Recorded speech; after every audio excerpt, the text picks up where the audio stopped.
Nadar, pedalar, correr, tudo de uma vez. O triatlo é, sem dúvida, um dos testes de resistência mais difíceis do planeta. É uma verdadeira montanha-russa de esforço físico e mental. Mas como os atletas de elite fazem isso parecer possível? Bom, a resposta não está só na força de vontade, não. Ela está na ciência. E é nessa ciência que a gente vai mergulhar agora.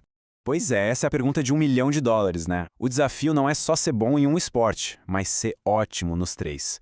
E, o mais importante, fazer isso de forma consistente, sem que o corpo simplesmente peça para sair. É um ato de equilíbrio super delicado, e a ciência tem umas respostas bem fascinantes para isso. Então, a nossa jornada hoje vai passar pelo coração do triatlo. Primeiro, vamos encarar o tamanho do desafio.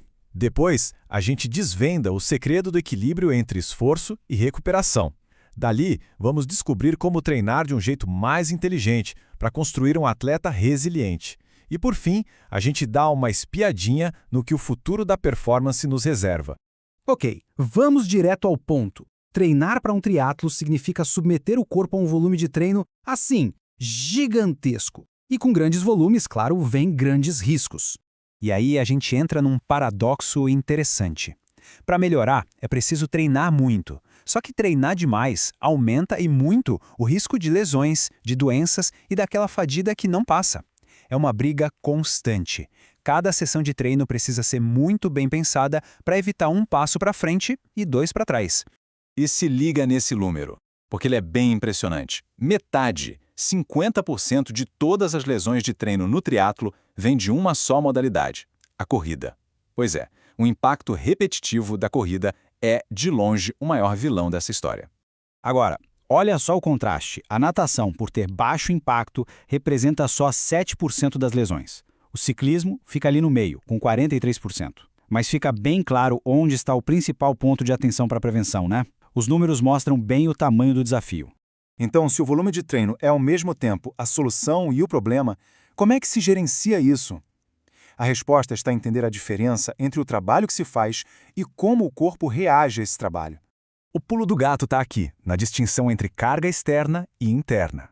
Carga externa é o que o atleta faz, o que dá para medir fácil, os quilômetros, os watts na bike, as horas. Já a carga interna é como o corpo sente isso tudo. A frequência cardíaca, a percepção de esforço. Um atleta pode até manter a mesma carga externa de sempre, mas se a interna disparar, é um sinal de alerta de fadiga pescando.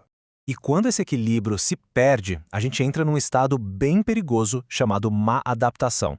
Pensa num motor que, em vez de ficar mais forte com o uso, começa a superaquecer e a falhar. O corpo para de responder bem ao treino e começa literalmente a quebrar. Evitar isso é o objetivo número 1 de qualquer plano de treino inteligente. Felizmente, a ciência do esporte já desenvolveu estratégias para resolver esse dilema. E a resposta, é um pouco contraintuitiva. Não se trata de treinar no limite o tempo todo. Esse é o treinamento polarizado. Em vez de passar a maior parte do tempo num ritmo moderadamente difícil, os atletas de elite fazem o oposto. Eles passam a maior parte do tempo treinando bem leve e uma parte pequena treinando de forma extremamente intensa. Eles evitam aquela zona cinzenta do meio, sabe? Uma zona que gera bastante fadiga, mas sem dar os maiores ganhos de desempenho. O modelo é simples e muito poderoso. Mais ou menos 80% do tempo de treino é em baixa intensidade, aquele ritmo que dá para conversar. Isso constrói uma base aeróbica gigantesca, que é o motor do atleta.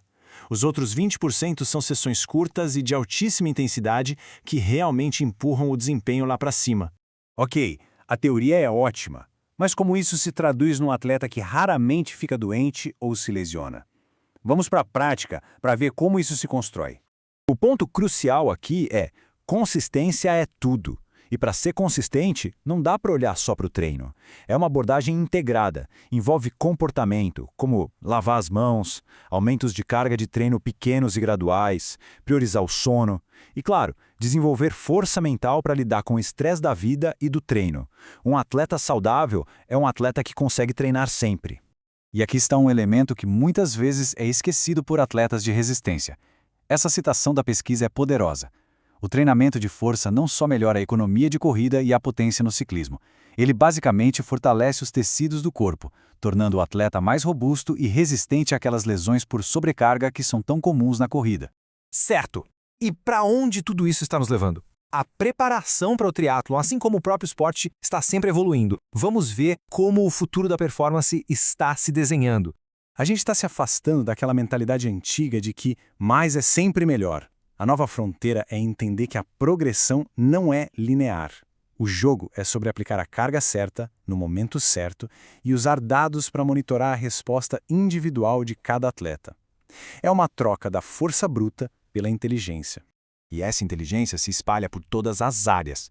Não se trata mais só de periodizar o treino, mas também a nutrição. Saber quando treinar com baixo carboidrato e quando usar alto carboidrato. A mente também entra forte no jogo, com o treino de habilidades psicológicas e a saúde mental sendo vistas como pilares fundamentais.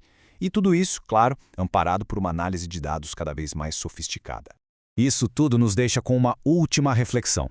À medida que a ciência revela mais e mais sobre como o corpo se adapta, talvez a busca pela performance se torne menos uma questão de quem consegue suportar mais dor e mais sobre quem consegue projetar o plano de treino mais inteligente, integrado e individual. O atleta do futuro pode ser tanto um engenheiro da própria fisiologia quanto um guerreiro físico.